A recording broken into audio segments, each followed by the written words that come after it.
So before the video starts, this is just a little warning because the factory can be loud at points, so just be aware of that. Other than that, I think you're going to love this video. See ya!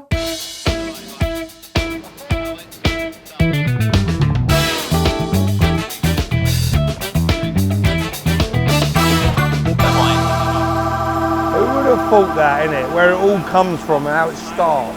No. Is that your entry thing? Food, dinner, snap. No. What do you call food? Snap. Snap. Snap. Yeah, and you ever heard of snap? Snap. He calls food snap. Scran. No. Scran. I know it's scran. Yeah. Then we have snap, that's dinner. Bit of grub. And then you got a snap tin now. What, in the evening? No, dinner. Dinner, We don't have lunch. We have breakfast, lunch and dinner. That's what we breakfast, lunch, dinner. What bit of food? Breakfast, dinner, tea. Breakfast, dinner, tea. We are far from place. Here we are. We have arrived at Doncaster Cable. Ooh, hello. Oh, we got goodies and everything. We love a book, though, I must say. We make use of these. It's a cable dispenser, so you can put 500 kilo drum. You just put it on top, and then it'll spin off. Rather Rather carrying lump in the around. That's good, isn't it? There's a bigger one as well, which does 800 kilos, so more than you can actually carry. You own them? No, it's an Austrian company, but we're a distributor for them in the UK. So just similar values to us, really. Neil went to meet them. They're all quality and added value. It's all about relationships, isn't it? Meeting people with like minds. That's Yes. what it's about, that's what we do. Yeah, it's a family company. Family firms. Still family run, is it? Yes. Well, we are. Yeah. And Rumpertech is as well. But, Oh, they are as well. but yeah, my late father started a business 40 years ago. When the owners of the business are a family, and it's the same owners today. Wow. Just different generations. That's brilliant, isn't it? Yeah, That's yeah. what we all try and achieve. He's my eldest son. You try and pass it down the chain, didn't you? We've got no home. Yeah. He's with us full time now, so he gets to come watch us do radio, he gets to do socials, bit of content, and now we're building, obviously, we're doing the house and whatever else, and we carry that on moving forward. We're going back buying and selling houses again, so we've got his house to do next. Then after that, we'll start getting back on the market. We missed it a bit, we come away from it, from the industry, because we sort of come away from it and live the socials, you know? You create content. And you just go out and you create content every day and whatever else, and that's fun. But sometimes you need to allow your brain to breathe a little bit from it because you're constantly trying to think of new ideas. Whereas if you're on the tools, it's there every day. The content just happens. So it's been a blessing us getting back into it actually. Making cable stress-free since 1984. That's very good. I would have 15. Are you stress-free? I am now. I think it's time to move on and see the history of Doncaster Cables. That's a cracking memory though. You're gutted at the time, but move on years later and you become something. Wow. That picture, I got fiddled, mate. I ordered a shipping container full of copper and it turned up full of breeze blocks. They're expensive breeze blocks. Yeah. What was the value of that, do you reckon, at the time? At the time, but it must have been 50,000. Yeah. It's about 250,000 now. Is that what it is now? Yeah. So every shipment of copper that we get, God, that's mad. 250,000 quid. Wow. We get about 2 a week as well, so. No. Yeah. Do you really? About 56 tonnes a week of copper coming into the factory. Imagine running that into whites. Wow, you're doing £500,000 worth of copper a week. Yeah. That's a lot of copper, isn't How it? much cable are you running off a week? We're making over 1 million metres a week from the factory. When we run 2.5 to 1.5, it's about 1 million metre run. We normally run 1 million metres at a time, and then we'll switch sides and do another run. Where is all this cable getting installed? I know, it's mad, isn't it? Yeah, I've always It's like where? That's a like the lot of kitchen place. cable. Building new builds, isn't it? Yeah, you build, house refurbs, but you just keep going, doesn't it? You rip out an house, I guess you refurb it every 15, 20 years, you rip it out, start again. And, I guess The there's scope, not too innit? many people that are doing copper, cable though, is there? in the UK. Yeah. How many is there you're competing It's not with? male. So we're the largest British owned now. But there's no one that does the full range that we do anymore. So we do the full range of general wiring, which is all the armoured, singles, twin and earths, full range of flexibles, Arctic, heat resisting. Then we've got fire performance. Oh, you did a whole lot. Nail proof, yeah, just everything. While we enjoy looking through the company's history, it is now time to start heading over to see how it's all made. You know when you go to these modern plants, like the other gas, like the kitchen, and modern, isn't they? Very old school. You know what I mean? It works, don't fix it. So you got them old offices and they work, don't fix them. It's all about what they manufacture here. It's all about that. Can't believe they're spending £500,000 a week on copper coming in. And he reckons they're doing 1 million metres a week in cable. There's some numbers, isn't it?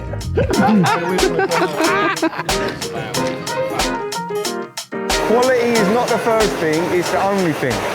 Love that. Well, that's how we buy our copper.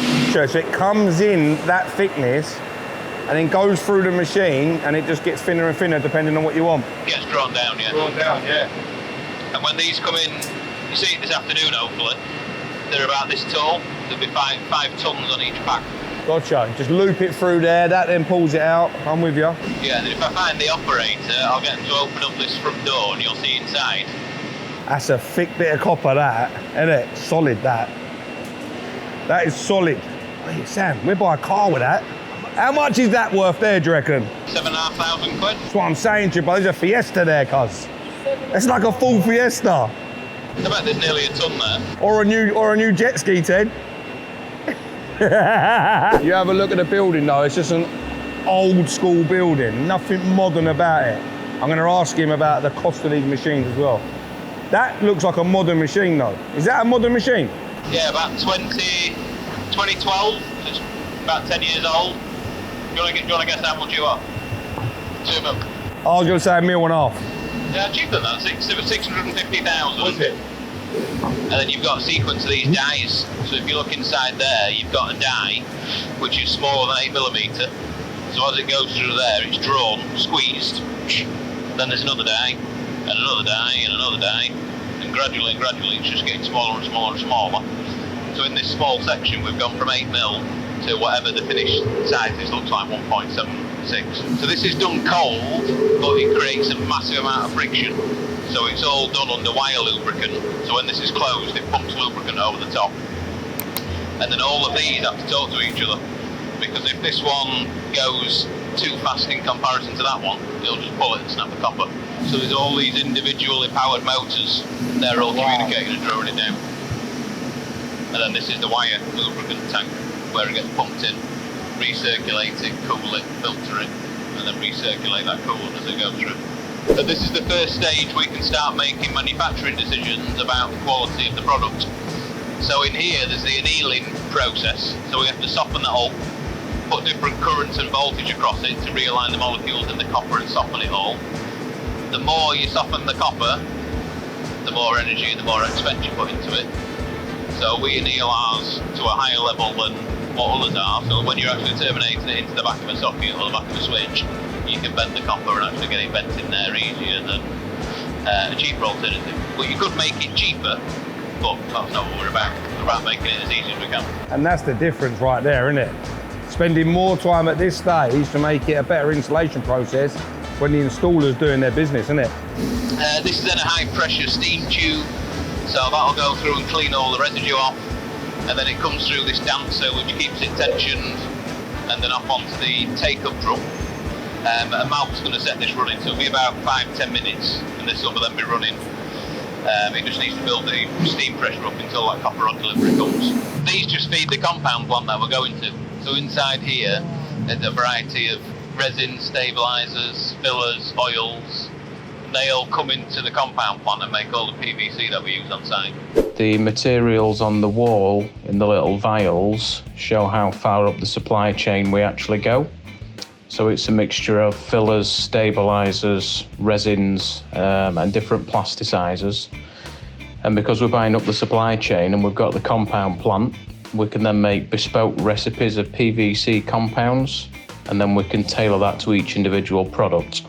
So we're reverse engineering back, thinking about what the electrician uses the product for and designing compounds to suit that installation to make the electrician's life easier. All of those raw materials are weighed out to our bespoke recipe, then it goes into a mixing bowl, it's preheated, and then it travels down an extruder. So all the fillers and the oils are mixed together and melted into a molten PVC, and then they're extruded and chopped into little pellets before they're cooled and then pumped around the factory for all the other machines to use, depending on what product they're manufacturing.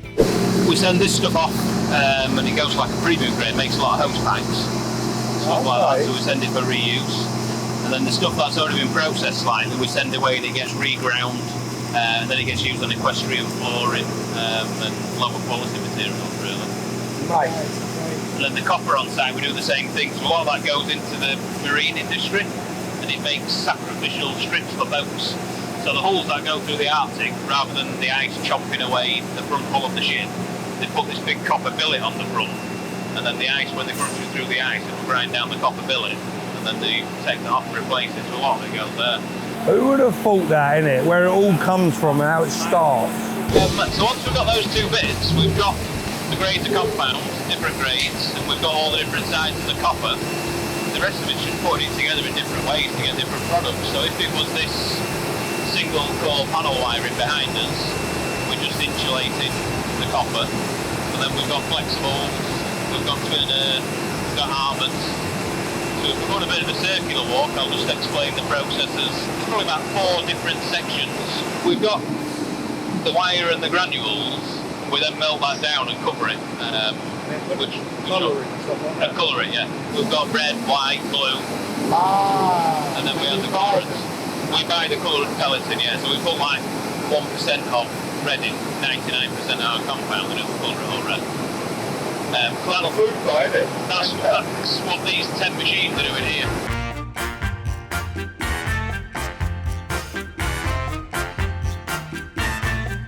The vast majority of the cables aren't single solid wires, they're like 7 strands. So this machine here, or these 6 machines, will be twisting together copper or twisting together cores that have been insulated.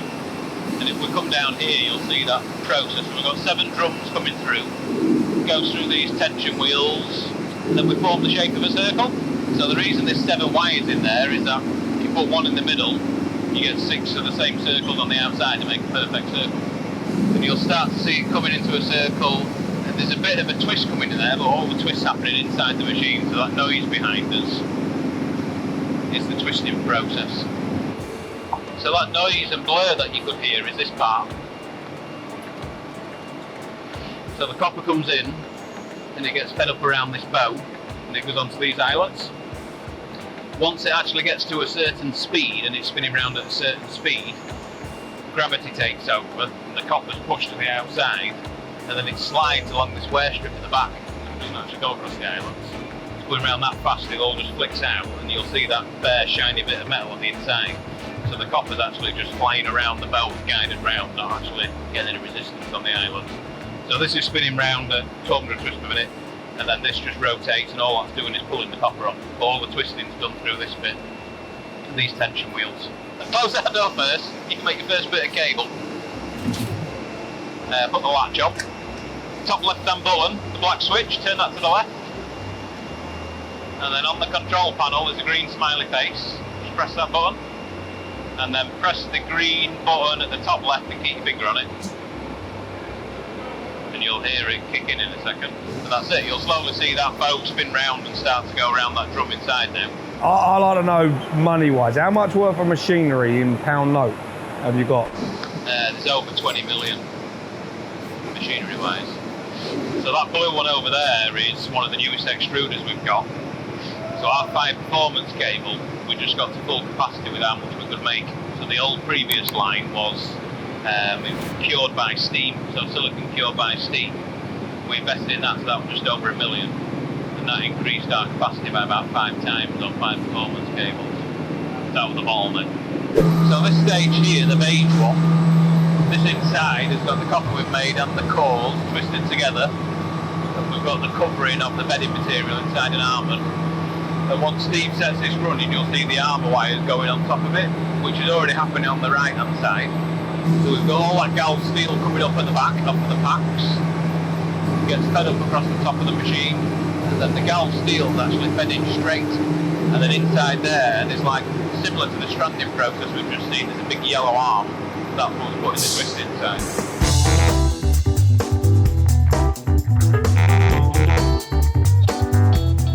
Granules are made in the compound plant and pumped in either from bags or from these silos into the back of the hopper.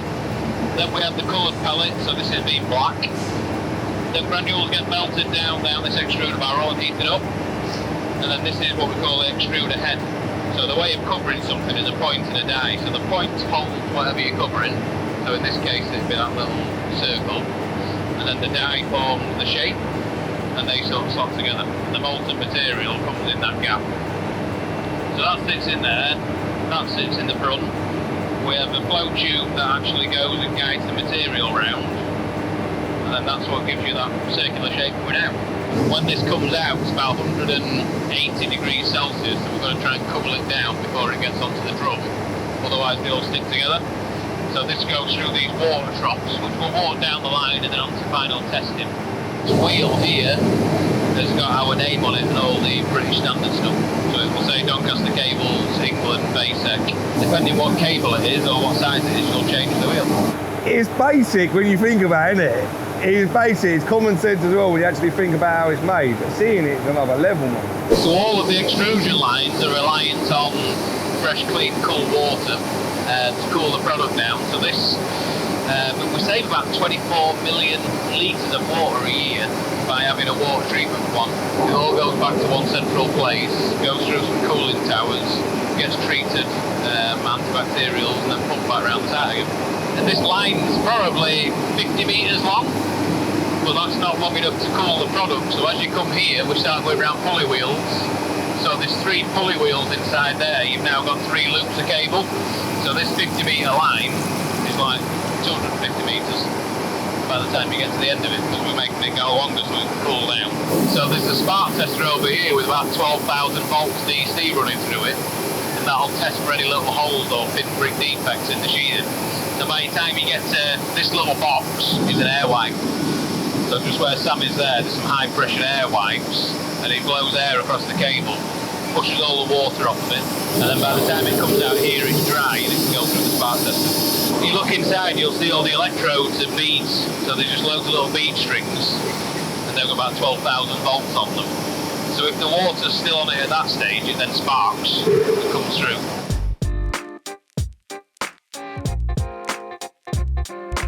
We'll be testing each core at 3,500 volts, so every other metallic part in the cable, and if there's any defect in there, it basically blows up. So there's a mini explosion inside, then creates a lump of charred material.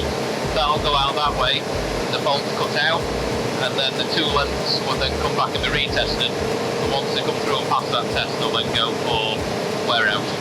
So it's always winding. So on the right hand side now, it's about to cut and start winding on the right, and then it'll wrap the one on the left. And then once it's finished winding on the right, it'll transfer over. So it's always winding one and then wrapping one. This geezer knows his stuff, that's all I'm saying, bro. He lives and breathes it. You can tell he's been here for 16 years. He knows everything about every machine. I bet he can fix every machine as well. Heath, that's the end, yeah? A pallet full of ready-made cable. Empty, full. Simple process, minutes. That pallet looks like it's ready for the van, son. My house is now powered by Doncaster Cable.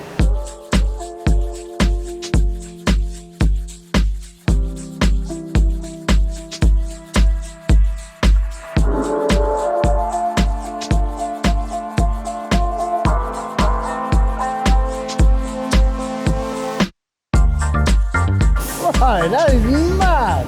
How did it know where to put that? That is crazy.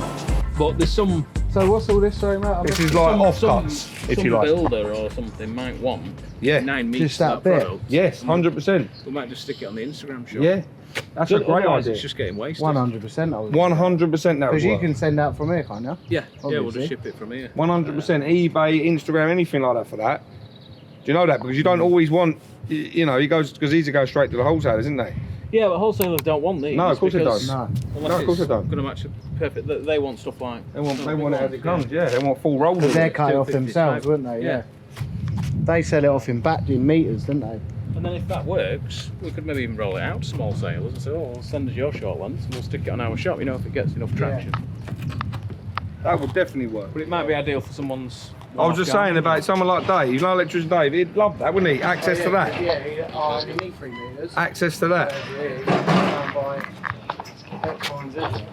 I could just walk down and just snap some photos and stick it in the shop. Oh. Then we just finished stock. So we cut them bolt drums down into either bespoke lengths or 250s or 500s, whatever. This is an export order, so this is going over to the Middle East. This is 5 performance cable. Yeah, so that'll be, we've got 2 containers going this month over to Dubai in the Middle East. That's great to see it coming from here, from England going over. That's great. This everything comes into us, doesn't it? The demand for British-made products overseas is huge. Really? We've got this massive reputation for the best of British manufacturing. Good quality stuff. Everyone wants made in Britain, and then you come to the UK and everything's become like a disposable society. Exactly that. So you see that?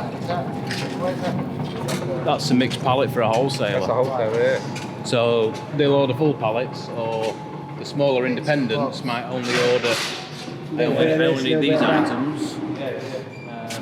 So it's just a mix, really. Can the Sparky do the direct from you? We don't do any direct sales. No, it's all through wholesale partners, wholesale channels. You know, like, what's his name? B&H. If he was going to buy a load, yeah, but then they're cutting out the merchant. Yeah, and that's the problem, isn't it? You can't have the best of both worlds.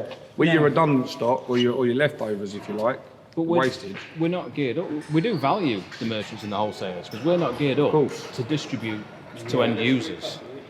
No, when someone's desperate, I need this, or I need 1 mil of that, or we can't do it. No, of course you can't. Yeah, of course. That's what the merchant. That's what it is. Yeah. Everyone's got a place. We get a lot of people asking. And we're just trying to work with a partner of ours to sort out what we can. Yeah. But we know we can't meet that. No, it's the demand, isn't it? It's efficiency. It's there. They're open 6 days a week, isn't they? You can go there and get it off the shelf.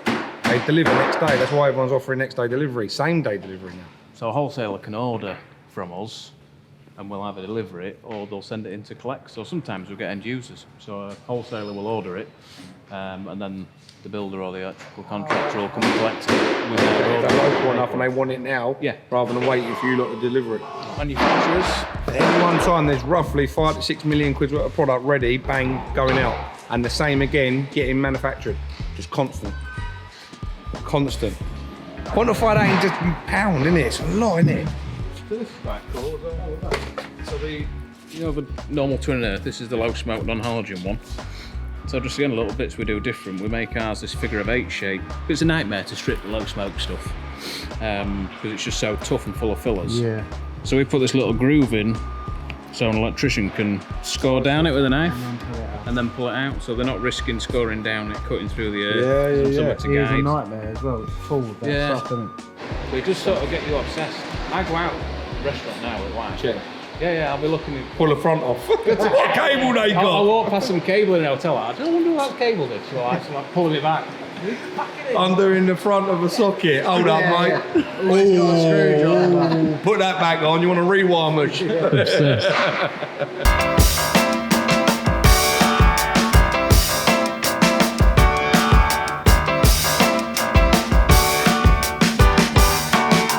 fingers. Slowly. Well, that's it. Mate, you look. Isn't it, that little bit of plastic? You'd hold that, wouldn't you? Push it up, Ted, with him. Bang. Oh, they're out. Unscrew it, put it back in its box, and off you go. Look, that is good. And that ain't Show me. Nothing. Mate, so hold that way as well. There you Great go. idea. That's solid. That's it. New I like inventions these days, eh? Oh, and also, just to point out, you can take that off. If you've got, some of them haven't got a big enough hole. They've got a smaller hole. Oh, what, like the fireball ones, to go through it. You just take that off and then you can fit that on. And then put that on when You haven't got to use that, have you? Show me that. You ain't got to use that rod, have you? No, you can. Just go straight on. Yeah. So what's that? Just for stability then, to stop that rocking away? Yeah, so when Sort it of hold screws it in, when you just put it hold it in, in innit? place, yeah. So look how easy that is. That is a lot easier Straight than on setting up them horses, isn't Them it? things, got to put the bar through in there, lifting it. It's a nightmare. And it rattles and makes a lot of noise. Yeah. That's There you smart. go. He's happy, look, he's in his I element am, I like today. this. He's in his element. We're here today watching cable being manufactured in Doncaster. Isn't it mad how such a simple invention can just change? But that's it, every trade's got these little simple inventions. The plastering one's a speed skim. I remember years and years ago, and it made the whole process of working so much quicker. That's there for the electricians, look, it's nice and simple. What an amazing day at Doncaster Cables. Thank you very much for having us and allowing us to see the ins and outs of the British cable industry. Check out their website, doncastercables.com, and you can also check them out on socials. I think so. No, I don't know. Basically, you're collecting it as an end user. Yeah, do I need to be in there? Oh, right, I thought so. Cheers, mate. You're doing good if you carry on.